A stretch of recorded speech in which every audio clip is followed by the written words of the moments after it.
দেৰগাঁও সমজিলাৰ সদৰ দেৰগাঁও চহৰৰ সমীপত অৱস্থিত ইন্দ্ৰদেৱী উচ্চতৰ মাধ্যমিক বিদ্যালয়ৰ পৰিচালিত গুণোৎসৱ উপলক্ষে 21 জানুৱাৰী তাৰিখে এটি উৎসৱমুখৰ পৰিৱেশ সৃষ্টি হোৱা পৰিলক্ষিত হয়।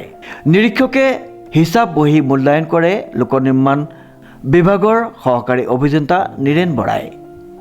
আনহাতে ছাত্ৰ ছাত্ৰীসকলে গুণোৎসৱ উপলক্ষে শৈক্ষিক পাঠ্যক্ৰমৰ লগতে বিদ্যালয়ৰ পাৰিপাৰ্শ্বিক দিশসমূহৰ লগতে ছাত্ৰ ছাত্ৰীৰ শৈক্ষিক প্ৰগতিৰ আনুষাংগিক বিষয়সমূহ প্ৰদৰ্শন কৰে।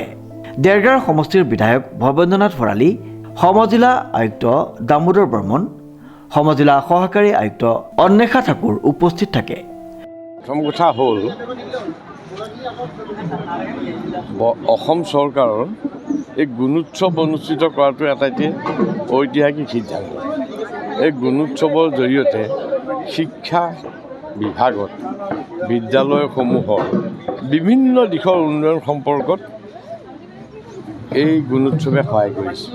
ছাত্ৰ ছাত্ৰীৰ নীতিগত মূল্যায়ন, বৃত্তিগত মূল্যায়ন, শিক্ষাগত মূল্যায়ন আটাইখিনি মূল্যায়নৰ উপৰিও বিদ্যালয়খনৰ এজ এ হোল আন্তঃগাঁথনি উন্নয়ন বা অন্য যিখিনি আনুষংগিক বিষয় আছে এইবিলাকৰো এটা মূল্যায়ন, যাৰ জৰিয়তে আমি ভৱিষ্যতে সুনাগৰিক তৈয়াৰ কৰিবলৈ মানৱ সম্পদ সৃষ্টিৰ এটা সুন্দৰ প্ৰক্ৰিয়াত আমি সোমাই পৰোঁ, য'ত নেকি আমি মানৱ সম্পদ ভৱিষ্যতে সুন্দৰ মানৱ সম্পদ আমি সৃষ্টি কৰিব পাৰিম, য'ত নেকি আমি দেশখনক আগবঢ়াই লৈ যাবলৈ আমাৰ মাজৰ পৰাই সুন্দৰ নাগৰিক আমি পাম।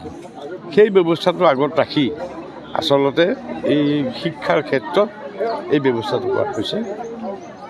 আৰু এতিয়া আমি বিভিন্ন আজি মই বহুকেইখন বিদ্যালয় মই গৈছোঁ, বিদ্যালয়ত মই দেখা পাইছোঁ এটা সুন্দৰ পৰিৱেশত সকলোৰে উৎকণ্ঠা আগ্ৰহেৰে সৈতে এই গুণোৎসৱ ভাগ তেওঁলোকে উদযাপন কৰিছে আৰু নিজকে কিমান শক্তিশালী ৰূপত তেওঁলোকে প্ৰতিষ্ঠা কৰিব পাৰে, কিমান আগবঢ়া তেনেধৰণৰ এটা পৰিৱেশ তৈয়াৰ হৈছে। সেই পৰিৱেশটোৱে আচলতে আমি বিচাৰিছোঁ, য'ত নেকি মানৱ সম্পদ ভৱিষ্যতৰ নাগৰিক আমি সৃষ্টি কৰিবলৈ সম্ভৱ হয়। আৰু ঠিকে একেধৰণে ইয়াতো এই ইন্দ্ৰাণী দেৱী উচ্চতৰ মাধ্যমিক বিদ্যালয়তো সেই একেটা পৰিৱেশে এইখন বিদ্যালয় বা আগৰ পৰাই নাম কৰা, তথাপিও ইয়াত কিন্তু আজি যিটো পৰিৱেশ এই পৰিৱেশটো ছাত্ৰ ছাত্ৰীসকলৰ যিটো আদৰণীয় পদক্ষেপ, শিক্ষাগুৰুসকলৰ তথা অভিভাৱকসকলৰ আটাইৰে যিটো আগ্ৰহ, সেই আগ্ৰহ দেখি আমি অভিভূত হৈছোঁ আৰু আশা কৰিছোঁ এই বিদ্যালয়ে অদূৰ ভৱিষ্যতে সুন্দৰ আৰু সুন্দৰ গুণোৎসৱ উপলক্ষে সজাই পৰাই তোলা বিদ্যালয়ৰ পৰিৱেশে ছাত্ৰ ছাত্ৰী, শিক্ষক শিক্ষয়িত্ৰী তথা অভিভাৱকসকলক উৎসাহিত কৰি তুলিছে। অনুষ্ঠানটি খুব আমি উপভোগ কৰিছোঁ।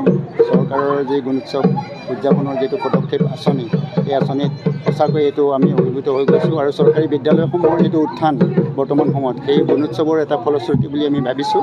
বৰ্তমান সময়ত ইতিমধ্যে আমাৰ জনমানসত যিটো প্ৰচলন আছে যে চৰকাৰী বিদ্যালয়তকৈ বেচৰকাৰী বিদ্যালয়ত ছাত্ৰ ছাত্ৰীসকল বেছি প্ৰৱেশ কৰে, কিন্তু এই গুণোৎসৱৰ জৰিয়তে বা অন্যান্য আন্তঃগাঁথনি বা শিক্ষণীয় দিশত চৰকাৰী যিখিনি পদক্ষেপ আছে সেই পদক্ষেপৰ যোগেদি বৰ্তমান আকৌ ঘূৰি আহিবলৈ বৰ্তমান চৰকাৰী বিদ্যালয়সমূহলৈ ছাত্ৰ ছাত্ৰী ঘূৰি অহাৰ এটা পদক্ষেপ আমি পাইছোঁ। আৰু আমাৰ বিদ্যালয়তো এই বিগত 3 বছৰ 4 বছৰৰ পৰা প্ৰাইভেট স্কুলৰ পৰা ছাত্ৰ ছাত্ৰীসকল ইয়ালৈ ঘূৰি আহিছে।